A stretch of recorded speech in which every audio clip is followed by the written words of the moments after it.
আসসালামু আলাইকুম। আজকে আমরা আমাদের সামনের এইচএসসি পরীক্ষার জন্য বায়োলজি ফার্স্ট পেপারের এই সিকিউটা সলভ করব। এটা কোষ ও এর গঠন, মানে আমাদের ফার্স্ট যে চ্যাপ্টার সেখান থেকে আসা সিকিউ। এটা ঢাকা বোর্ড 2023 এসেছিল। তো ওনাকে বলছিল এইচএসসি 24-এর জন্য এইচএসসি 23-এর কিছু প্রশ্ন সলভ করতে। তো আজকে আমরা এইচএসসি 23-এর একটা প্রশ্ন সলভ করব। তো আমরা দেখে নিই, উদ্দীপকে দুটা চিত্র দেওয়া আছে আমাদেরকে। চিত্র করতে আমরা দেখতে পাচ্ছি একটা নিউক্লিয়াস দেওয়া আছে আমাদের সবাই পরিচিত, এবং এম আর এন চিহ্ন করতে করে দেওয়া আছে। এবং আমরা বুঝতে পারছি এটা হলো যে মেমব্রেনটা, এই পর্দাটা, এই আবরণটা। আর এন দিয়ে আমরা বুঝতে পারছি ভিতরের যে গোল অংশটা নিউক্লিওলাস, সেটাকে বোঝানো হচ্ছে। আর চিত্র খতে আমরা দেখতে পাচ্ছি যে একটা সূত্রক আছে, এখানে একটা পেঁচানো সূত্রক। তাই বুঝতে পারছি এটা আরএনএ। আর আরএনএ এর আরেকটু যদি আমরা ডেফিনেট করে বলি তাহলে এটা হলো এমআরএনএ।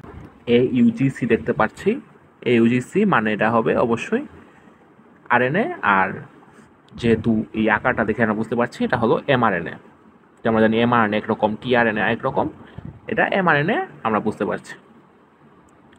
কথা বলতে জিন কাকে বলে, এখানে জিনটা জোর রস্যইকার হওয়ার কথা। ক্ষতে কোষে গোলজি বস্তুকে কেন প্যাকেজিং কেন্দ্র বলা হয় সেটা আমরা দেখব। গতে ক্ষচিত্রের গঠন এবং কাজের বর্ণনায় যে এমআরএনএ, সেটা গঠন এবং কাজ বর্ণনা করতে হবে। আর ক্ষতে উদ্দীপক লিখিত কোষচিত্রে এম এবং এন এর উপস্থিতি অনুপস্থিতির ভিত্তিতে জীবের কোষীয় পার্থক্য রয়েছে, সেটা আমাদেরকে বিশ্লেষণ করতে হবে।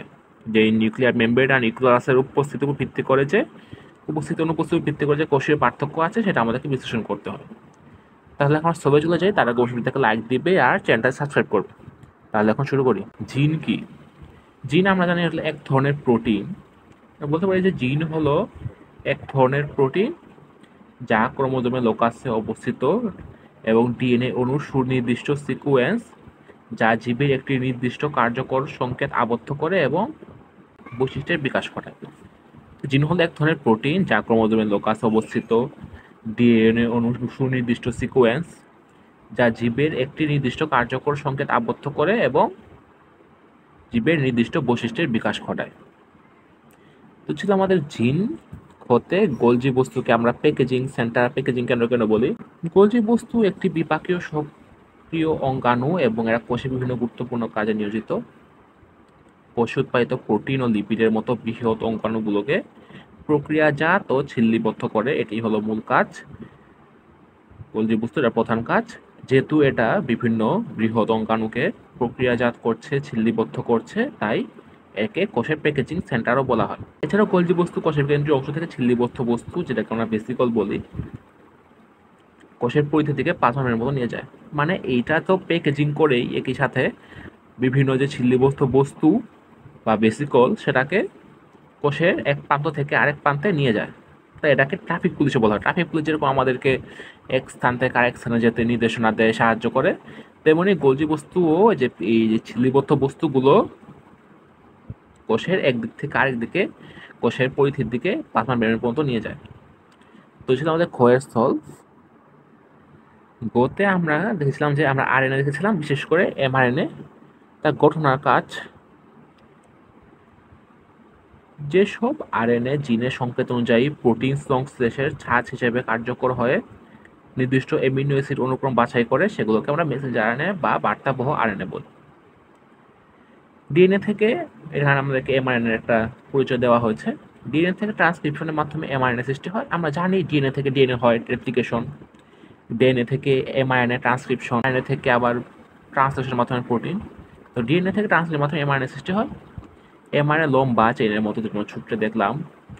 এমআরএনএ 5' যে প্রান্ত সেটা বেস কোডনবিহীন, এবং এই 5' প্রান্তকে লিডার বলে, এবং 3' যে প্রান্ত তার কয়েকটি বেস কোডনবিহীন 5' প্রান্তের মতোই, তাই এটাকে ট্রেইলার বলা হয়। মাঝখানের অংশকে কোডিং অংশ বলে, কারণ এখানে কোডন থাকে, এবং পরপর 3টি বেস মিলে একটি কোডন হয়, সেটা আমরা জানি। এমআরএনএ নির্দিষ্ট প্রোটিন সংশ্লেষণের বার্তা বহন করে। যেহেতু মেসেঞ্জার আমরা বুঝতে পারছি যেটা বার্তা বহন করবে। কোষের মোট আরএনএ এর 5 থেকে 10 ভাগ এমআরএনএ, এটা অত্যন্ত ক্ষণস্থায়ী। এমআরএনএ নির্দিষ্ট প্রোটিন সংশ্লেষণের বার্তা 5' লিডার নিউক্লিয়াস থেকে সাইটোপ্লাজমে বহন করে, এবং রাইবোসোম ও টিআরএনএ এর সাহায্যে নির্দিষ্ট অ্যামিনো অ্যাসিড অনুক্রমের শৃঙ্খল তৈরি করে, অর্থাৎ অ্যামিনো অ্যাসিড এই যে অনুক্রম অ্যাসিড কোড করতে সাহায্য করে। তো আমাদের গয়ের স্থল, এখন ঘতে আমাদেরকে দেখাতে হবে যে আমরা দেখেছিলাম MON ছিল নিউক্লিয়ার মেমব্রেন ও নিউক্লিওলাস। এই দুইটার অনুপস্থিতির ভিত্তিতে আমরা কোষকে দুই ভাগে ভাগ করতে পারি। একটা হলো প্রাককেন্দ্রিক বা আদি কোষ, একটা সুকেন্দ্রিক বা প্রকৃত কোষ। বুঝতে পারছি যেগুলোতে নিউক্লিয়ার মেমব্রেন নিউক্লিওলাস থাকে সেগুলো হবে প্রকৃত কোষ, আর যেগুলো থাকবে না সেগুলো হবে আদি কোষ। যেসব কোষে আবরণী বেষ্টিত নিউক্লিয়াস অর্থাৎ নিউক্লিয়ার মেমব্রেন নিউক্লিয়াস থাকে না, এমনকি আবরণী বেষ্টিত অন্যান্য অঙ্গাণুও থাকে না, তা হলো আদি কোষ।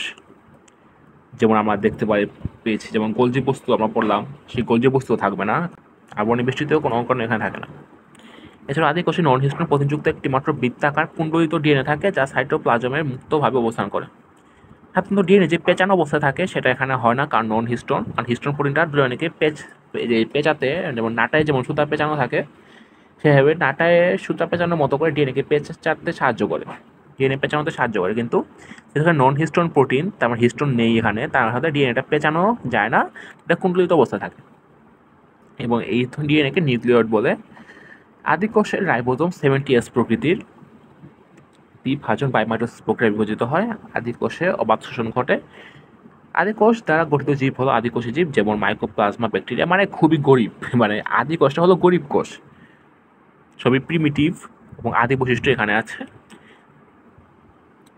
আর যদি আমরা যেগুলো নিউক্লিয়ার মেমব্রেন নিউক্লিওলাস এগুলো থাকে সেটাকে আমরা প্রকৃত কোষ বলি। অর্থাৎ যে কোষে আবরণী বেষ্টিত নিউক্লিয়াস থাকে তা হলো প্রকৃত কোষ।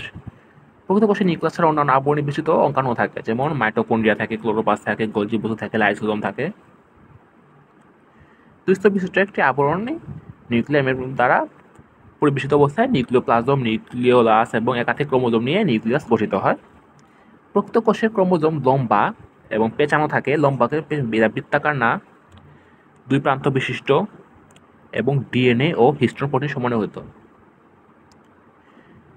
এদের রাইবোজোম ATS ডিএনএ সূত্রাকার এবং একাধিক ক্রোমোজোমে অবস্থিত।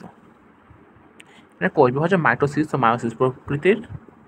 এখানে এই প্রকৃত কোষটাকে আমরা যে ইউক্যারিওটিক সেল বলি সেটা এখানে বলা হয়েছে। এটা আসলে তোমার শুরুতে দিতে পারো, এটা আসলে এত দরকারি কিছু না, দিলেও তোমার শুরুতে দিও, এটা মাঝখানে দেওয়ার কোনো মানে নেই। এখানে একটা মাঝখানে দিলে এটা প্রশ্নের অ্যান্সারের যে ফ্লোটা সেটা নষ্ট হয়ে যায়, তাহলে মাঝখানে দিয়ে যদি তোমাদের ইউক্যারিওটিক শব্দ বলতে কী বোঝায়, ইউ মানে যে গুড, আর ক্যারিওর মানে নিউক্লিয়াস, সুগঠিত নিউক্লিয়াস, তোমার শুরুতে দিতে পারো, এখানে দেওয়ার দরকার নেই। জড় কোষ প্রাচীর বিশিষ্ট প্রকৃত কোষই প্রকৃত উদ্ভিদ কোষ। শৈবাল, ছত্রাক, বায়োফাইট, টেরিডোফাইট, জিমনোস্পার্ম, এনজিওস্পার্ম এগুলো সবই প্রকৃত কোষ দিয়ে গঠিত, এবং সকল প্রাণী কোষই আসলে প্রকৃত কোষ। প্রকৃত কোষ দ্বারা গঠিত জীব হলো প্রকৃত কোষী জীব। প্রকৃত কোষে যেহেতু এটা উন্নত, তাই এটা উন্নত শ্বসন, মানে সমাজ শোষণ ঘটে এখানে, মানে এটা হলো বড় লোক, এখানে সব কিছু ভালো ভালো যে প্রক্রিয়াগুলো সেগুলো এখানে ঘটে। শ্বসন, আত্তীকরণ ও স্লাশ শোষণ পদ্ধতিতে পুষ্টিও তৈরি করে এই প্রকৃত কোষ। তো এই ছিল আমাদের সলভ। যদি পূর্ণ হয় তোমাদের গুরুত্ব উপকার আসবে, কমেন্টে তোমাদের পড়ে জানাবে। তো ফ্রেন্ডসরা শেয়ার করবো যদি মনে উপকার হবে। এছাড়া তোমরা আমাদের ফেসবুক পেজ ফলো করে রাখলে আমাদের ফেসবুকে আমাদের সব ভিডিও পেয়ে যাবে। তোমরা স্ক্রিনে দেখো আমাদের বায়োলজি প্লেলিস্ট, কেমিস্ট্রি প্লেলিস্ট আছে, আমাদের ফিজিক্সের প্লেলিস্ট আছে, সেখান থেকে তোমরা আমাদের প্রিভিয়াস ইয়ারের বিভিন্ন বোর্ড কোশ্চেন সলভ দেখে নিতে পারো। This is for today, as a next one.